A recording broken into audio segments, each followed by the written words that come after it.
नमस्कार, मी मोहिनी आणि मोहिनीज किचनमध्ये तुमचं सर्वांचं अगदी मनापासून स्वागत. सर्वप्रथम आषाढी एकादशी निमित्त तुम्हाला सर्वांना मनपूर्वक शुभेच्छा. विठ्ठल रुक्मिणी माऊलीची कृपा तुमच्या सर्वांवर सदैव राहू दे. मैत्रिणींनो, म्हणूनच डिटेल रेसिपी न बघता आज आपण आपल्या माऊलीबद्दल गप्पा मारूया.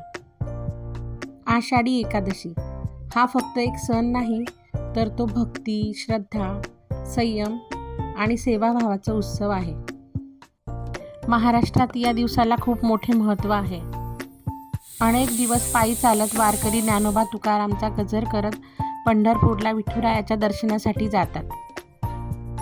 त्यांच्या चेहऱ्यावरचा आनंद, ओठावरचं नामस्मरण आणि मनातील श्रद्धा पाहिली की खरंच भक्ती म्हणजे काय याची जाणीव होते.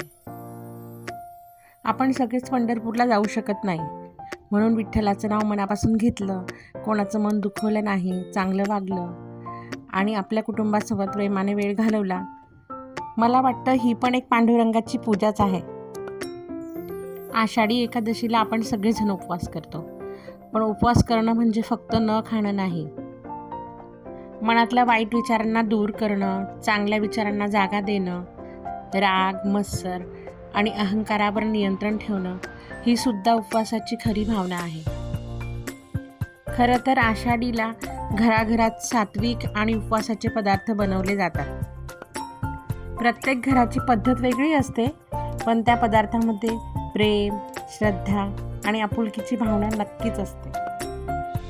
म्हणूनच आज मी तुमच्यासाठी हा खास फराळाचा व्हिडिओ घेऊन आली आहे. हे पदार्थ तुम्ही फक्त आषाढी एकादशीलाच नाही, तर कोणत्याही उपवासाच्या दिवशी नक्की करून पहा. अन्न म्हणजे पूर्ण ब्रह्म ही आपल्या संस्कृतीची ओळख आहे. म्हणून स्वयंपाक करताना मनात सकारात्मक विचार असावेत, प्रेम असावं आणि देवाचं नामस्मरण असावं, असं आपल्या मोठ्यांकडून आपण नेहमीच ऐकत आलो आहोत. कदाचित म्हणूनच आपण आपल्या आईच्या हाताची चव कधीच विसरत नाही. आषाढीच्या पवित्र दिवशी आपण एक छोटासा संकल्प करूया.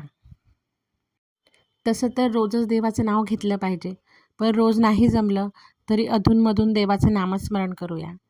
विठू माऊली आपल्याला प्रेम आणि माणुसकी शिकवते, म्हणूनच घरातल्या मोठ्यांचा आदर करूया आणि आपल्या मुलांनाही तितकंच प्रेम, विश्वास आणि सन्मान देऊया. गरजूंना शक्य तितकी मदत करून आपल्या आयुष्यात कृतज्ञता बाळगूया. कारण विठ्ठलाला मोठमोठे नैवेद्य नाही, तर स्वच्छ मन आणि प्रेमाने केलेली सेवा जास्त प्रिय आहे. तुमच्यापैकी कोणी पंढरपूरच्या वारीला गेले असाल किंवा आषाढी एकादशीची एखादी सुंदर आठवण असेल, तर ती मला नक्की कमेंटमध्ये सांगा. जर आजचा भक्तिमय प्रवास आणि आजचा नैवेद्य तुम्हाला आवडला असेल, तर माझ्या चॅनलला सबस्क्राईब करायला, कमेंट करायला आणि शेअर करायला विसरू नका. जय पांडुरंग हरी.